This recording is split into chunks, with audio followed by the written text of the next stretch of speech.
예수님의 품은 세상이 아무리 어려워도 예수님은 내 곁에 계신다라는 뜻입니다.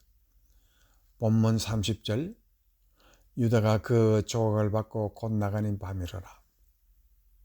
유다의 결심이 확고하고 그가 밀고하러 떠나는 시간은 밤이었습니다. 이제 세상이 그리스도를 팔아서 자기들의 욕심을 채울 시간이 다가온 것입니다. 온 세상은 쉬는 시간이지만 예수님은 이제부터 그의 수치와 고통의 시간이 다가오고 있습니다. 이 시간을 피하려고 3번 기도하였습니다. 또 그의 능력도 피할 수 있는 능력이 있음을 압니다. 그래서 마태복음 26장 51절에서 54절 말씀해 보면 예수와 함께 있던 자 중에 하나가 손을 펴 칼을 빼어 대제사장의 종을 쳐 그 귀를 떨었더니 예수께서 이르시되 네 칼을 도로 칼집에 꽂으라. 칼을 가지는 자는 다 칼로 망하느니라. 너는 내가 내 아버지께 구하여 지금 12군단 더 되는 천사를 보내시게 할 수 없는 줄로 아느냐. 내가 만일 그렇게 하면 이 일이 있으리라 한 성경이 어떻게 이루어지겠느냐 하시더라. 세상에는 항상 빛만 있는 것도 어두움만 있는 것도 아닙니다. 밤이 오니 아침이라 하시는 것 같이 밤과 낮은 항상 같이 있습니다. 이 모든 것은 성경을 이루시기 위한 것입니다. 성경의 말씀에 그렇게 기록되어 있으니 예수님도 그렇게 사신다는 것입니다. 여기서 이러한 능력이 있으신데 왜 잡히십니까? 그 이유는 오직 한 가지입니다. 예수님의 품은 울며 통곡하는 사람의 품이 되기 위한 것입니다. 우리는 이것을 동병상련이라고 말하고 있습니다. 같은 병을 앓는 사람이 서로의 뜨거운 눈물을 뜨겁게 깨닫기 때문입니다. 그래서 예수님도 자기의 품을 열어놓고 기다리십니다. 그렇지 않고 누가 예수의 마음을 이해하고 하나님의 마음을 알아서 서로 교통하겠습니까? 우리는 성령을 믿사하며 성도와 서로 교통하는 것을 믿는다고 우리는 배우고 있습니다. 그와 같이 누가복음 22장 52에서 53절 말씀에서도 예수께서 그거 잡으러 온 대제사장들과 성전의 경비대장들과 장로들에게 이르시되 너희는 강도를 잡는 것 같이 금과 뭉치를 가지고 나왔느냐? 내가 날마다 너희와 함께 성전에 있을 때에 내게 손을 대지 아니하였도다. 그러나 이제는 너희의 때요 어두움의 건설이라 라고 말을 하고 있습니다. 예수님은 권세 있는 하나님이시며 죄가 없으신데 어찌하여 반항은커녕 잘려나간 마르코의 귀를 고치시는 이유가 무엇이 있습니까? 예수 그리스도는 어두움도 품으신다는 뜻입니다. 이 말은 죄도 품으신다는 뜻입니까? 그렇다면 예수님은 죄를 다스리지 않고 죄를 방관하시는 위선적인 분이십니까?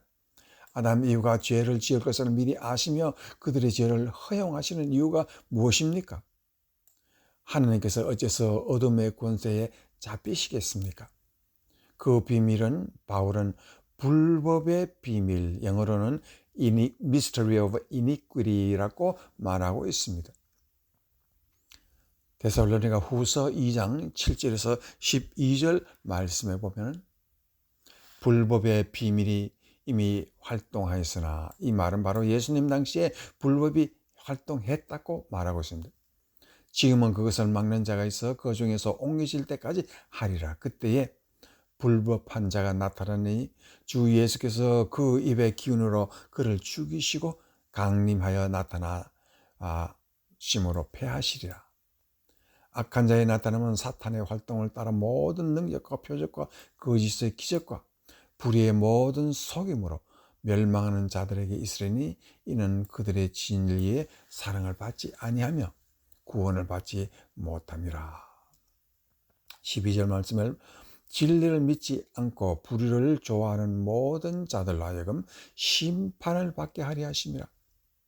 이것을 쉽게 말하면 예수님 당시에는 유대인들의 세력에게 이 비밀이 역사하였고, 중세기에는 교황이라는 이름 안에 불법이 역사했습니다. 그래서 19세기에는 공산주의가 흥행했습니다. 이 이유는 세상은 이미 심판이 시작한 것을 증명하시기 위한 것입니다. 그래서 믿음과 불신의 명함을 분리하고자 하는 것입니다. 예수님은 반드시 죄를 심판하십니다. 그래서 마태복음 5장 14절에서 16절, 너희는 세상의 빛이라. 산 위에 있는 동네가 숨기지 못할 것이요, 사람이 등불을 켜서 말 아래 두지 아니하고 등경 위에 두나니 그러므로 집안 모든 사람에게 비치느니라 말하고 있습니다. 누구든지 그리스도 예수의 품에 있는 사람은 빛이라고 말하고, 세상이 어두우면 새벽별처럼 더욱 빛나게 하신다라고 말하고 있습니다. 그리하여 심판이 이미 이 땅에 오신 것을 알리라고 명령하고 있습니다. 그리하여 이 세상의 불법의 비밀은 빛으로 규명된다고 말하고 있습니다.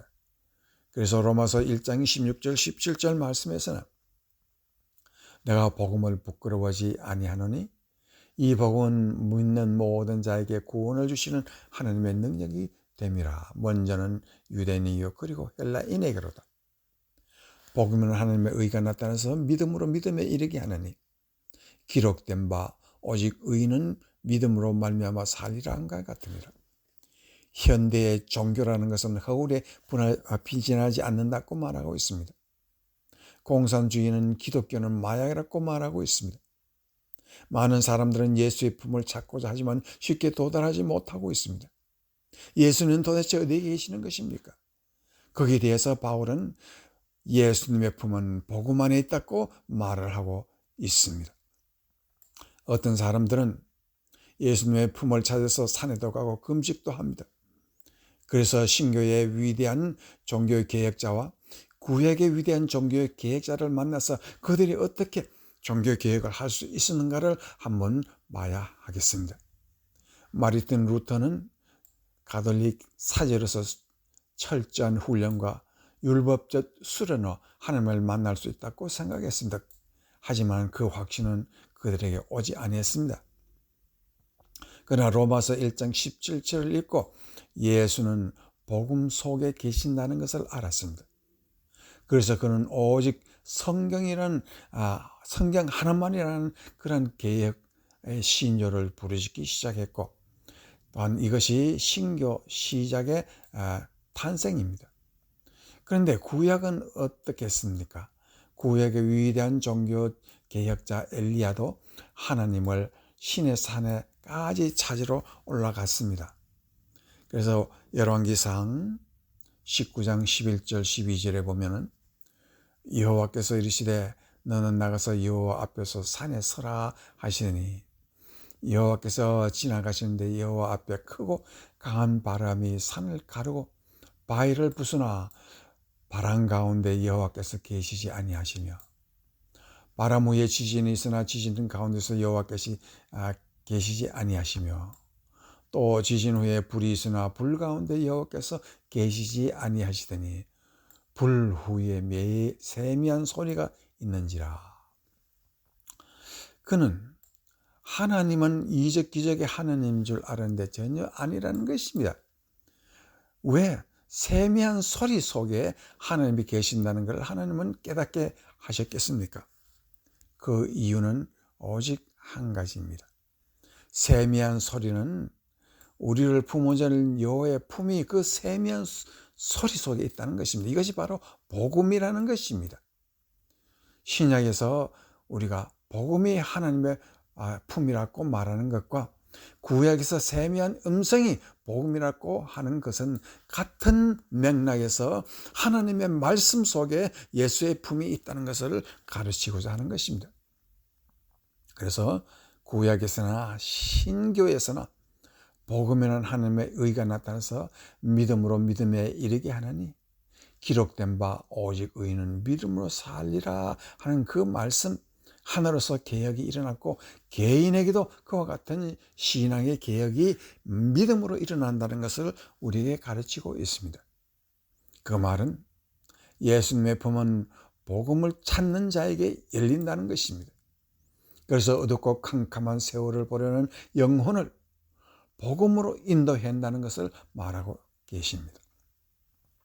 복음을 반기는 사람은 이미 예수님의 품에 사는 사람입니다. 가다고도 어두운 길에서 살 길은 오직 한 길 예수의 품이 기다린다는 그 믿음이 있어야 하는 것입니다. 그리고 예수님은 두 팔을 벌리고 기다리고 계십니다. 이 영원의 복을 받는 여러분이 되시기를 주의 이름으로 축원합니다. 아멘.